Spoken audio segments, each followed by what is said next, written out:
and we're live. Welcome to Coffee Break with Jen and Juliette. Hello. So I'm Jen, productivity coach. Hey, Juliette. Hi, Jen. How are you? Juliette here, Visibility Strategist, for those of you who don't know me. Guys, we're so excited to be here. This is our first live show in ages, so hope you have something to drink. Yes. Well, I have tea here. What is it for you, Juliette? I'm drinking water. I'm drinking water because I'm on a very strict eating plan at the moment, but I'm enjoying it, so it's not a complaint. But coffee is not something I give up. So I do drink coffee, but it's just too late in the evening right now for me, where I am in Estonia. Yes. So Jen. Yeah. Yes. Well, first of all, I wanted to say I'm so excited to be here with you, but I wanted to say a little bit to the audience how we came about to do Coffee Break with Jen and Juliette, even without coffee, because that's just how much we have that at heart. Well, Juliette and I have been talking about a few topics that we found are recurrent in our conversations, whether it is with our clients, whether it is with our network or our colleagues, and we love to talk. And we love to drink hot beverages. And we thought, well, why not just go live and do a show about it? So that's what is bringing us today. We'll be live here for the next few weeks. And you are invited in the conversation too. So we invite you to comment and to let us know your thoughts. And well, here's the first, just to break the ice, we invite you to tell us where you're watching from and what you're drinking. Exactly. Oh, there. I say I woke up like this, which is kind of almost not true. Almost. Yeah. Almost but you know, like I woke up still Juliette. So it's true. That's my relationships with this cup. Also talk about criticism. There is no criticism coming from this cup in my life. How do you deal with criticism generally? True. Yeah. Well, yeah. So dealing with criticism, I think that it's such a great and interesting topic.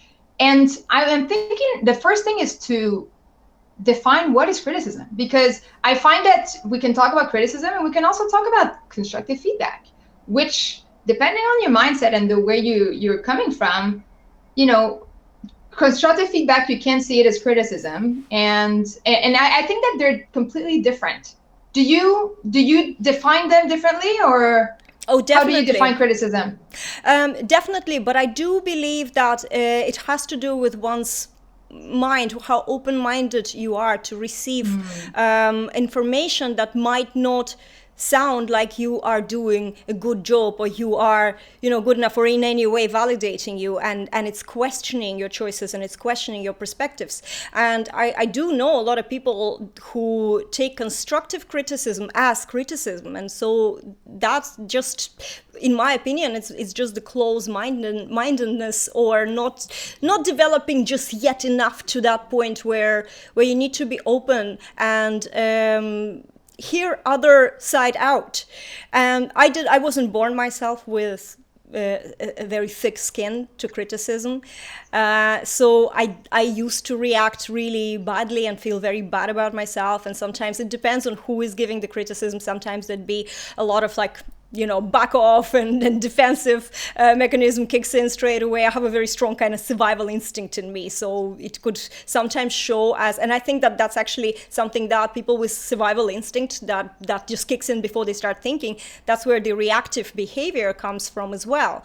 However, with what I do, there is a lot of chances, and this is something when people come to me, they're like, oh, I don't know what other people will say about me. What if they criticize me? Showing up and using social media, and I had all the same thoughts. But at the end of the day, there's one thing that I think you have to remember with criticism, is that everybody has their own opinion, and there's no way we can have control over that opinion.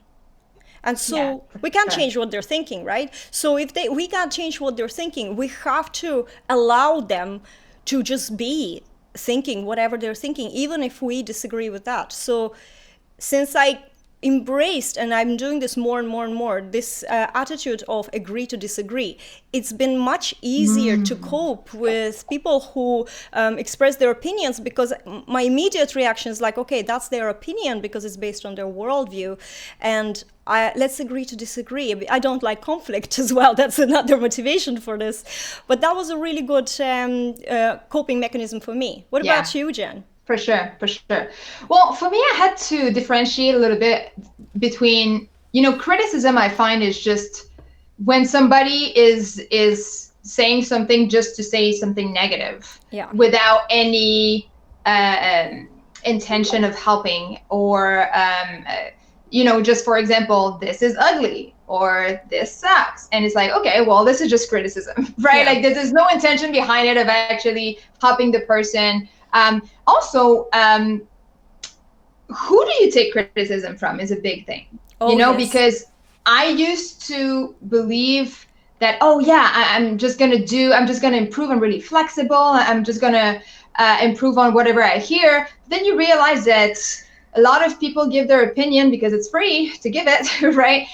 But it may not necessarily be in your best interest. So I think that's really being able to differentiate, is this a criticism or is it constructive feedback, which is something I could build from, which is something that a piece of information that I can take in order to maybe open up my perspective, maybe see things in a way that I didn't before, that could help me move toward my goal, whether it is communicate better with people or, attend or, help with my service or something like that. So that definitely is useful. And again, who is it from and what is the intent behind it? I think it's really about filtering that. And then, as you said, it's about filtering your own thought process and being able to know yourself enough. Is like, is that something that I'm going to take now? And is that something that I'm going to be able to use? Or is that just, am I going to beat myself up over this? So having that self-awareness is also super important. And it comes with time. Yeah. I totally agree. And it's interesting what you just mentioned, who is saying that? I had an anonymous survey last year on Facebook, and I asked people who know me and who's experienced me to give me some feedback. And one of the things were like, what do you not like? And I'm very lucky, probably not many people, maybe those people who don't like me just don't stay in my world, which is like a perfect scenario I've created. But there was one comment that said, I could do with less of your pouty selfies. And yes, I know when you take a selfie, you just like automatically go like this. It's just some sort of reflex the face has. And I remember how I processed that comment, because first you sort of say, "Ooh, this is like a real, like it feels like an attack on you," and you start feeling insecure. But on the other hand, then I know who I am. I know the selfies I'm taking. I'm consciously putting them out there to support my personal branding. I'm not one of those people who constantly putting pouty selfies for no reason for it. And I had to just remind myself. I think that, when we deal with criticism, we just have to kind of pause and remind ourselves, first of all, again, where it's coming from, who said that, what did they have in mind in terms of, was it really something that you're doing that is completely horrendous? And on the other hand, what really helped me? I really want to share this concept of correct people in your life. I'm really on this buzz, especially for the last year or more. I've been subconsciously working for it for several years now, clearing my space with people who are correct. And so when a comment, a criticism, something comes in, even constructive criticism from someone that I really do know deep in my heart, they're not a correct person. I don't feel in full alignment with them. They're not a correct person for me. It actually doesn't bother me what they think about me, and it doesn't bother me what scenario this criticism came from. Where before I probably would allow it to hurt me and allow it to even derail me from my direction. Now my first question is that, who just said it? Are they correct person for me? Because correct people never really criticize me, and they might give me feedback, and it's always from the place of love, and it's always with some sort of suggestion that I can take on board, and then I can agree to disagree. That's okay. But there will be never this something that happened because they got triggered, because they find me polarizing, or they find something else. All those are red flags for incorrectness of a person in my life. And that was a very empowering stance. That's why I wanted to share, because not everybody thinks like this. Well, I think that you said something super powerful, which is your direction. And I think that when you have a clear direction and you're confident in your stance, then one criticism won't be shaking you so much, but if I'm thinking of the shiny object syndrome, or you're changing idea every 2 seconds, then criticism will have a lot more influence on you potentially. And I think that it's really powerful what you said about that. Like, so I have my direction, and then I can see, will the comments, the information I'm getting, whether it's positive or negative, is it serving me in my direction? Because also sometimes it may be useful, but not for what you want to accomplish. I'm thinking of exactly the example of your selfies. But I'm thinking I run improv workshops in my community. And at the beginning of every workshop, even though it's the same people, I set the space. I start with, we even have an acronym and we have a dance with it, but this is just like silly me. But this is something that I set the space. So here are the rules for the space that we're about to step in together. And I had some comments of like, well, it's repetitive. We do that every week and so on. And I'm like, well, you know what? I know exactly why I'm doing this. And I know what the purpose is, and I know what I want to accomplish with it. And I also know that even though some person may say, well, that's repetitive, then I have a lot of other people that actually are just excited to do it, and that know that we're just stepping in that space together. So again, I think that knowing why you do something and then evaluating if that comment is serving you or not is another factor that will really help dealing with that. It's so true. Criticism. I think criticism in a way, just to add to what you're saying, criticism in a way will show you yourself how clear or strong your position is or direction is. And I don't want to come across as some sort of hero here. And if we're sharing, how we deal with that. You're the hero. But really not. I'm just an ordinary person with the same issues in the head like most people, right? So, for example, I allowed once a criticism towards my program from a very wrong client who shouldn't have been in the program affect me so much that I closed that program altogether. And that was a big lesson for me, because it made me think a lot about, my relationships to criticism, the correctness of people, and I had to do a lot of even forgiving of myself and the person for even being in that situation. And that's what happens when you allow people who are incorrect into your programs, guys, right? That's why you have to be selective and not just think, transaction, but you really have to think about the alignment, because things like that happen, and we're all human beings, so we might show up in a very positive and, empowered way, but we still deal with the same amount of, like I call them, cockroaches in your head, and there will be one big one day, and it'll damage you and derail you from your direction. So for me, that particular situation was a great example of here's your direction here. You don't have 100% conviction with yourself. So work on that. Get it or move away from it. And I was able to actually get back into the power and reopen the program and everything, because it was just something that wasn't right. It was not true what was said to me. And yes, we can allow this. I think everything is an experience. The most important thing with criticism, no matter how you reacted to it, I just gave you like a bad case scenario, but the most important thing is to learn from this experience rather than feel bad, rather than like feel disheartened about the whole thing. You can always take a U-turn. You can always go back on track, because at the end of the day, you are the one who dictates your direction. If that's not true in your life, then you need to really do something, inner work and get into that place where you take direction of your life. And other people cannot affect it if you don't let them. Yeah, for sure. And I think you mentioned something so interesting also, is because I've been in your programs and I know that what you do is fantastic. And the balance You know, I've heard that so many times of one critic has the weight of 10,000 positive ones. And now I'm just making the numbers. But I think that knowing in advance that first of all, criticism is a given. If you do anything in life, you're going to be criticized or have like a constructive feedback. But you know, it's going to happen. So it's a given. It's not because you're not good enough, or it's not because there's a problem. It's going to happen even with the best of the best.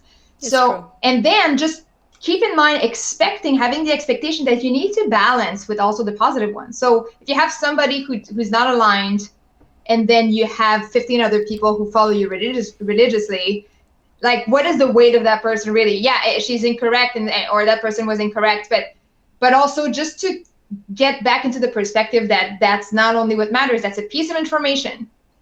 And what is the other information that is being given? So if you can create that balance, because there's a big weight given to that negative one that sometimes it's so true. So true. Can I share more interesting insights into the situation that came to me? Because I really want to share, because I love giving people a different way of looking at things.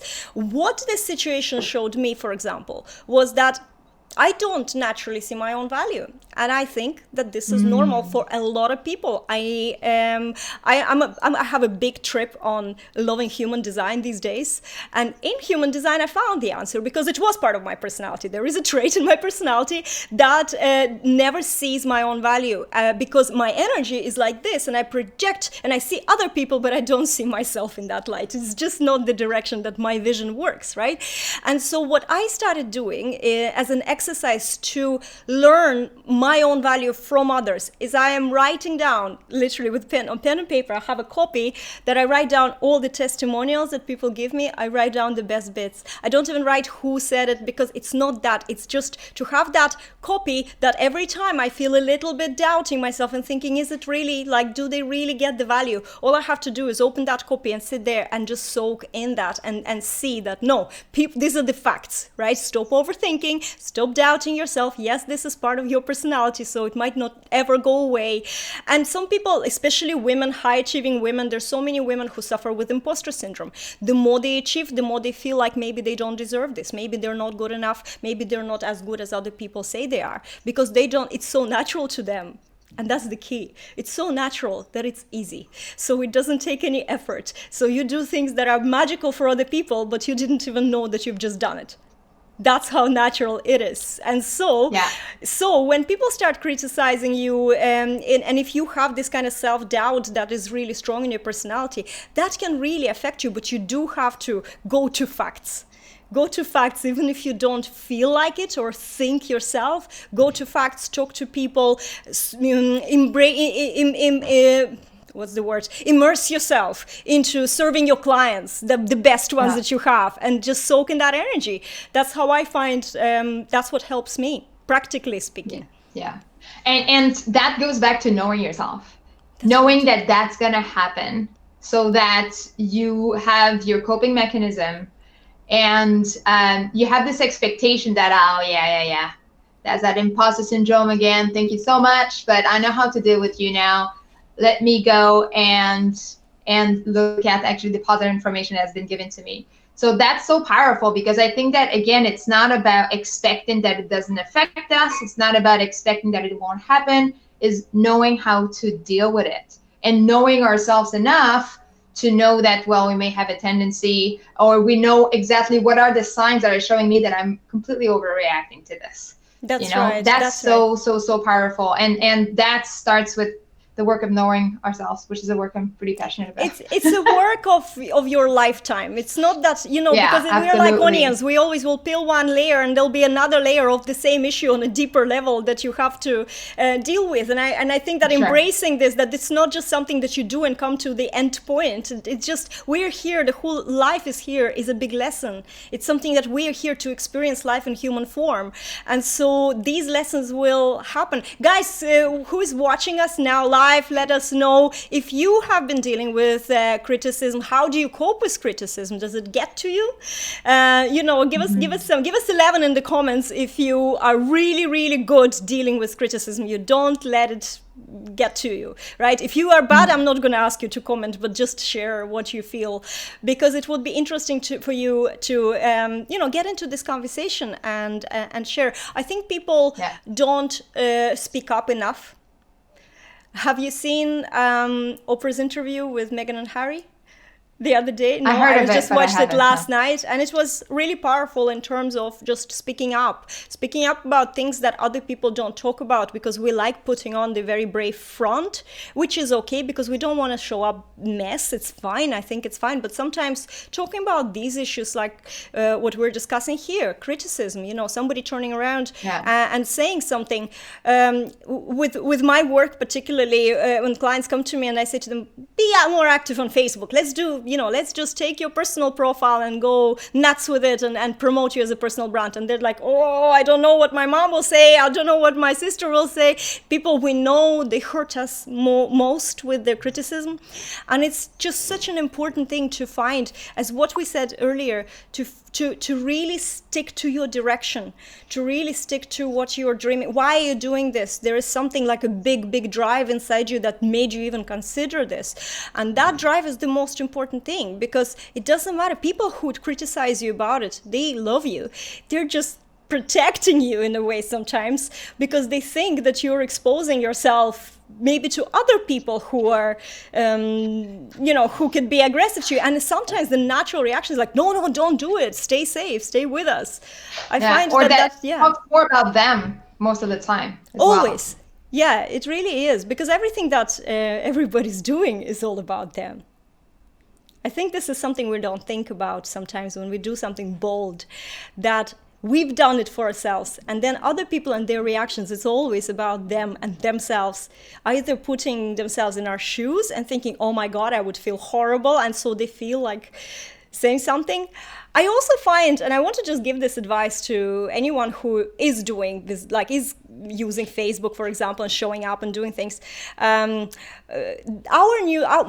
newsfeed and people I'm connected to, there's so many people who understand the lesson of the life, right? So they try and develop themselves. They're really into personal growth. They think before commenting how it can affect other people. That's what I noticed, that the people very aware about how we act, in between us, and taking responsibility for that. Now, if I take my husband's newsfeed, where there's a lot of football fans and politics discussions and things like that, there's a lot of abuse going on there. So if you're used to a regular, unfiltered audience, right, you can get criticism because people don't seem to think about this connection that we have, and not everybody is into personal development and personal growth and thinking about these things.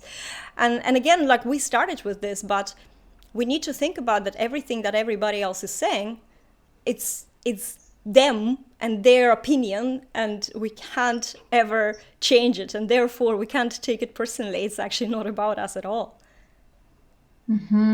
Yeah. And that's an interesting to think about also when we offer criticism. Oh, yes. So just food for thought. How does that apply to receiving, but also offering? For me, the big eye-opener with myself making comments was actually human design, where it's not that I've learned it, but I validated the fact that my energy can be really heavy, it's like a laser sharp. So laser is like, it can do good, but it can also burn a hole immediately. And unless I'm invited into this conversation and a person already comes to me with the open mind, my advice can be just too much, too soon, uncalled for, and therefore it's going to be perceived as criticism. And learning that made me think very, very carefully about, I do need to be invited. And I started observing it in other people who would, offer their opinion, but they don't think, do I need your opinion? Or they don't ask a permission to give their opinion, and so the reaction is straight away, because it's like, it's our survival mechanism. It's not that we get upset about somebody criticizing us. It's just we feel unsafe. And immediately, before we think, before we clearly think, our first reaction would be negative and reaction. And then your brain starts explaining this to yourself. Why are we feeling so negative?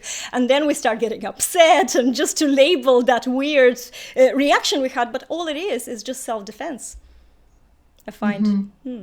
Absolutely. Absolutely. Well, again, I think that being introspective and being willing to ask yourself, like, why does that even bother me?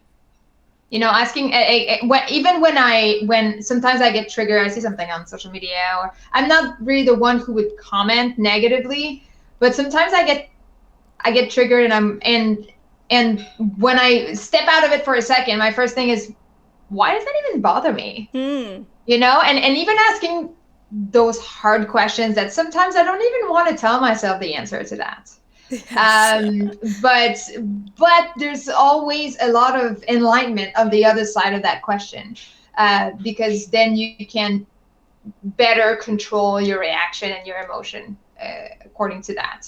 It's so true. It's so true. When it's hard when you ask yourself a question and you feel so much resistance, that's the question to keep asking.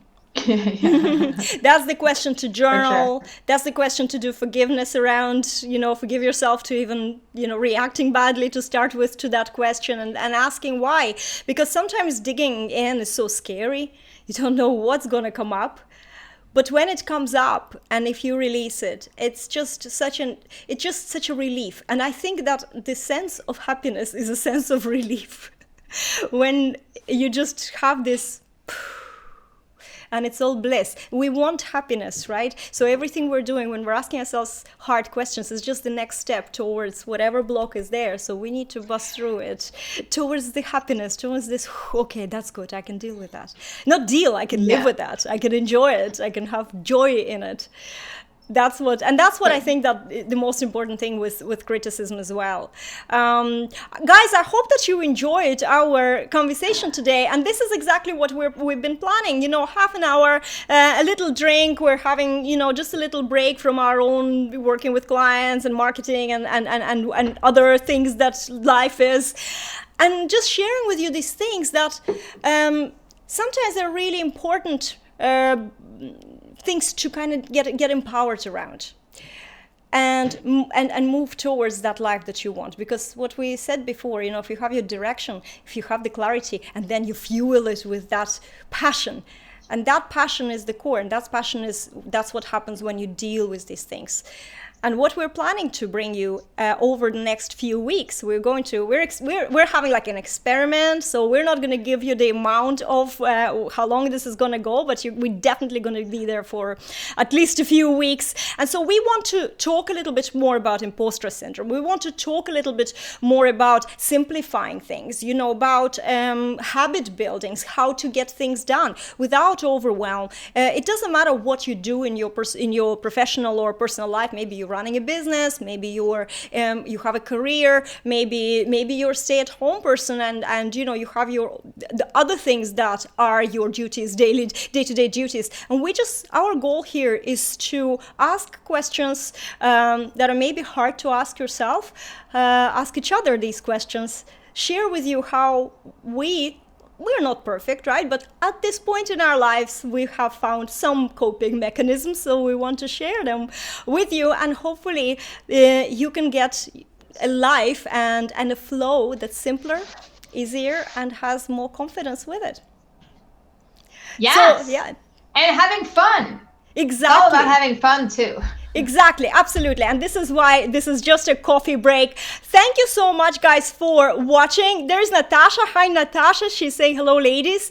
So we're kind of reached the end of this show today, or this chat, I should say. But we will be here next Tuesday at the same time. So if you enjoyed this, share with us. How do you cope with criticism? Share in the comments. And we will see you next week, next Tuesday. See you later. Bye. Ciao.